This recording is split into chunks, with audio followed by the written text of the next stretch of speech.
Hello once again, Mishbucha family. In Proverbs 16:18 it says, that pride goeth before destruction and a haughty spirit before a fall. Well, that is exactly what we will see in this week's Torah portion. This week we delve into the portion called Korah, about a prominent Levite named Korah, who led what turned out to be an unsuccessful rebellion against Moses and Aaron. In Korah's eyes, he saw Moses as a leader who not only wanted to lord himself over all Israel, but used nepotistic practices to keep leadership within the family. But was not Aaron and Miriam also called to lead Israel? Micah 6:4 reads, I brought you up out of Egypt and redeemed you from the land of slavery. I sent Moses to lead you, also Aaron and Miriam. On the surface, this may seem like nepotism through the physical eye and through human understanding, and if true that this is how Korah perceived it, then it gives reasons to why he was blinded to the fact or even the mere possibility that maybe God himself put them in charge to lead the Israelites who came out of Egypt. In lacking this understanding, in anger, Korah gathers a band of insolent followers with light minds to confront Moses. In Numbers 16:3 we read, and they gathered themselves together against Moses and against Aaron, and said unto them, Ye take too much upon you, saying all the congregation are holy, every one of them, and the Lord is among them.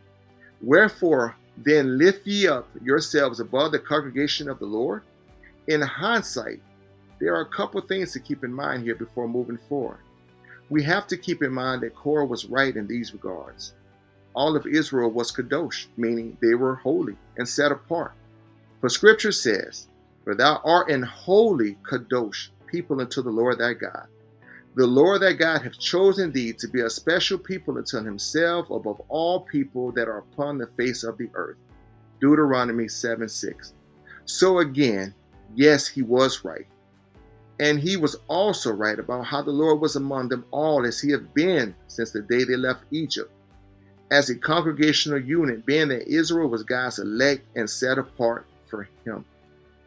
The main point, though, and the most crucial thing Korah got wrong was the fact that it was God whom had chosen Moses and Aaron as leaders, not some nepotistic workings by Moses, or that he wanted to be Lord or Prince over them as he was falsely accused of in Numbers 16:13, or because he was arrogant. Matter of fact, it was Moses who was reluctant to heed the call to be a shepherd of Israel and step into the role of leader when he was first approached with that calling back at the burning bush. I can recall several instances of Moses making excuses saying, Who am I that I should go to Pharaoh that you may bring my people, the children of Israel, out of Egypt? Exodus 3:11. Or later when we read, And Moses said unto the Lord, O my Lord, I am not eloquent, neither heretofore, nor since thou hast spoken unto thy servant, but I am slow of speech and of a slow tongue. Exodus 4:10. And when God refutes Moses' disbelief with the mere fact that whatever he might lack communicational-wise, that he is the God that creates and fixes these issues, Moses still pleads, Pardon your servant, Lord. Please send someone else. Exodus 4:13. You see, what Korah got wrong was the fear that Moses had first illustrated while being called into leadership. The very feebleness he held within himself that was exposed by his own disbelief of being even capable of carrying out that very thing he was chosen by God to do, to lead an entire nation, not called, but chosen. You see, Moses was fearful of the calling, but eventually became humble when chosen. This kind of humbleness is the very thing that Korah lacked. The very thing that many lack in today's religious circles when they put it amongst themselves or a few to tear down spiritual leadership that God had chosen to put in that stead for such a time. The sheer arrogance they display when knowing that God has called us all to be his set-apart ones, his elect, those whom are called to be kadosh, holy, while at the same time minimizing the opportunity to walk in wisdom. True biblical wisdom, which inclines us to know that though God has chosen a people for himself, that even within his chosen people, he also chooses leaders to lead his people. As he chose Moses, he also chose prophets like Samuel and Elijah, kings like David, and the apostles to lead out his called out assembly. And he is still calling out leaders today within his elect. But Korah, he was so blinded and his own arrogance so egregious that it caused the only intercessor he had, Moses, to now utter such words of destruction that sealed his fate.